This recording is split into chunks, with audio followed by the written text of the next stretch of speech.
por que a EBSER é uma privatização? Na palestra hoje de manhã, eu pretendi oferecer alguns argumentos que estão na própria lei que nos permite pensar que a EBSER é uma privatização.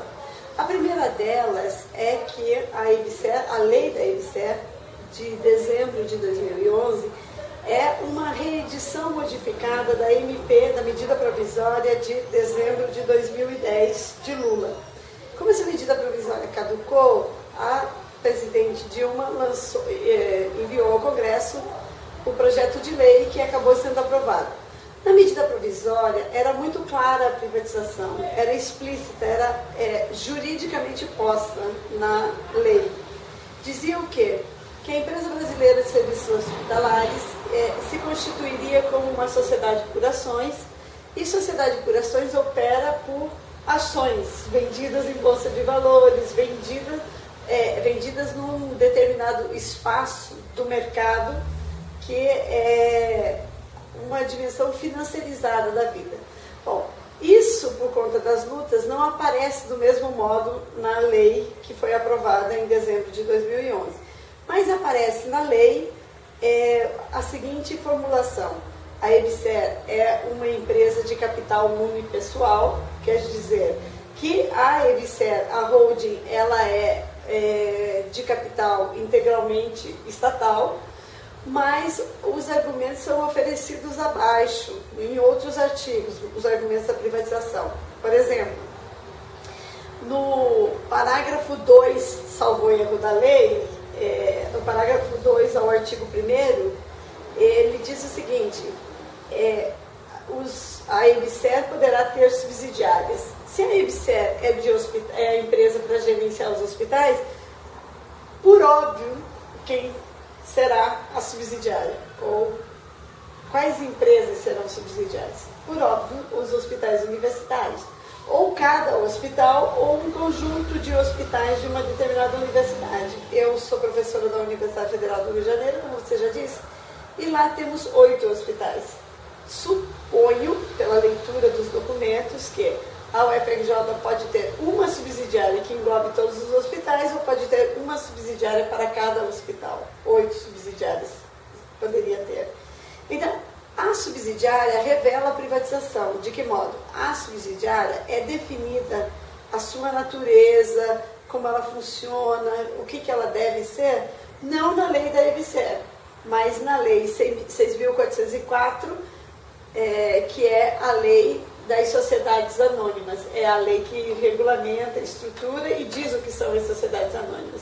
E é no conjunto dessa lei que a subsidiária está definida. Então, o que me permite supor que a privatização, aquela que explícita, que foi retirada da medida provisória, é retomada quando diz que a EBSER é unipessoal, né? O capital, um único capital e estatal. Mas as subsidiárias não está dito na lei a mesma coisa, está aberto. E uma subsidiária é organizada por ações e, portanto, aí que a gente veria, e isso dá a lógica do que vem depois, que as subsidiárias e a EBSER poderão capturar outros recursos que não seja só o fundo público, poderão vender serviços e poderão aplicar os recursos, os lucros do capital financeiro. Então, é bastante grave, porque isso destrói o hospital universitário na dimensão de ensino e assistência, mas a assistência subordinada ao ensino. Os hospitais universitários, uma vez transformados em subsidiárias da EBSER, deixam de ser hospitais de ensino, deixam de ser hospitais universitários e aí operarão numa outra lógica, na lógica do lucro. Então, eu acho isso muito grave. Sara, você disse uma frase hoje que foi: a privatização da EBSER vai ser pior do que a da Vale. Várias pessoas repetiram essa frase nas perguntas.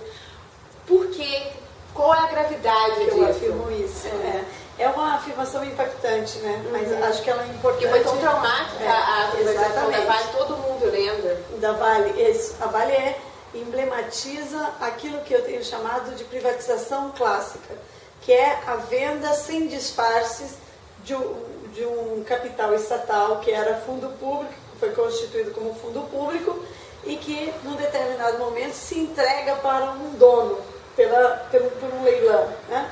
Então, essa é uma privatização clássica. E a EBSER é uma privatização não clássica. Por quê? Porque não se vende não se vende num leilão na Bolsa de Valores. A Vale, salvo erro, foi no Rio de Janeiro, né? Na Bolsa de Valores do Rio de Janeiro, se leiloou, tinha lá um comprador, se vendeu por valores abaixo do que ela valia, não é jogo de palavras, a Vale valia, mas se entregou o patrimônio. Duas comparações me parece são possíveis com relação à EBSER e à Vale. Primeiro, que o patrimônio que a EBSER pretende englobar no seu interior é um patrimônio de cerca de 50 hospitais universitários pelo país. Essa é a primeira questão. A segunda é que esses hospitais não são quaisquer hospitais públicos. Eles são hospitais públicos nos quais se faz pesquisa de ponta, nos quais se faz produção de conhecimento e inovação tecnológica que não há similares no Brasil. Tá? A terceira questão é que esses hospitais, eles são hospitais de alta complexidade. Significa dizer que eles trabalham com cirurgias muito elaboradas que os trabalhadores, os pobres desse país, não conseguem ser atendidos em outros lugares, em outros hospitais públicos, senão nestes hospitais que fazem uma parte daquilo que quem trabalha na área da saúde chama de atendimento de alta complexidade e que não são feitas essas mesmas cirurgias em outros lugares, são poucos os lugares fora os hospitais, excetuando os hospitais universitários que fazem transplantes, né, que um pobre pode fazer um transplante no hospital universitário da Universidade Federal de Juiz de Fora. Não poderá fazê-lo provavelmente em outro lugar aqui em Juiz de Fora. Tá?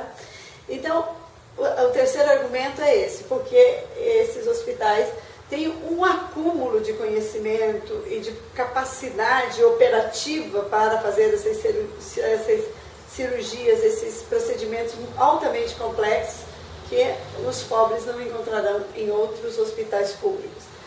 A outra questão é que quase 50 hospitais universitários, ou cerca de 50 hospitais universitários pelo país, têm todos eles este acúmulo, além dos equipamentos, além do saber fazer, além da pesquisa, e estão ligados à universidade, estão treinando nova força de trabalho para poder continuar a fazer esse tipo de procedimento muito sofisticado.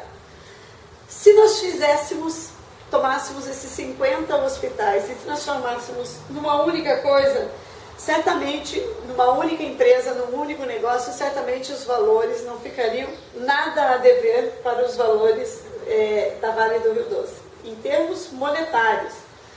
Entretanto, eu acho mais grave, não que eu não ache grave, estive em todas as lutas e estou em todas as lutas pela reversão das privatizações e continuamos a analisar o que foi a privatização da Vale, mas me parece mais grave a privatização dos hospitais, por uma razão.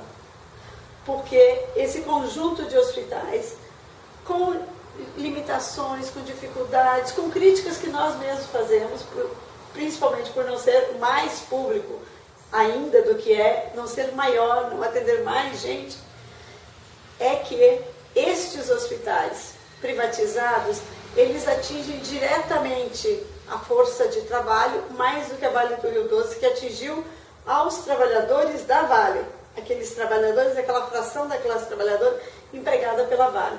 A privatização de hospitais, de 50 hospitais públicos, de alta competência, de alta complexidade, é menos 50 dos mais importantes hospitais que a classe trabalhadora terá a seu dispor para ser atendida no nosso país.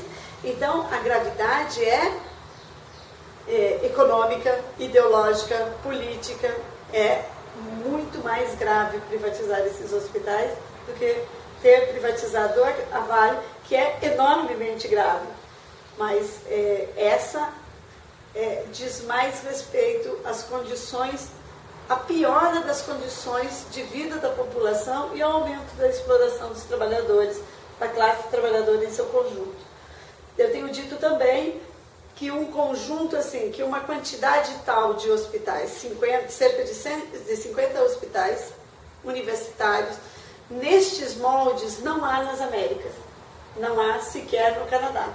Esse conjunto, esse número tão grande, esse número que atinge a tantas pessoas pelo país, não há similar. Portanto, esses que estão implementando esse projeto agora e para frente deverão ser muito cobrados e responsabilizados por esse passo errado e contra a classe trabalhadora que estão dando nesse momento da história.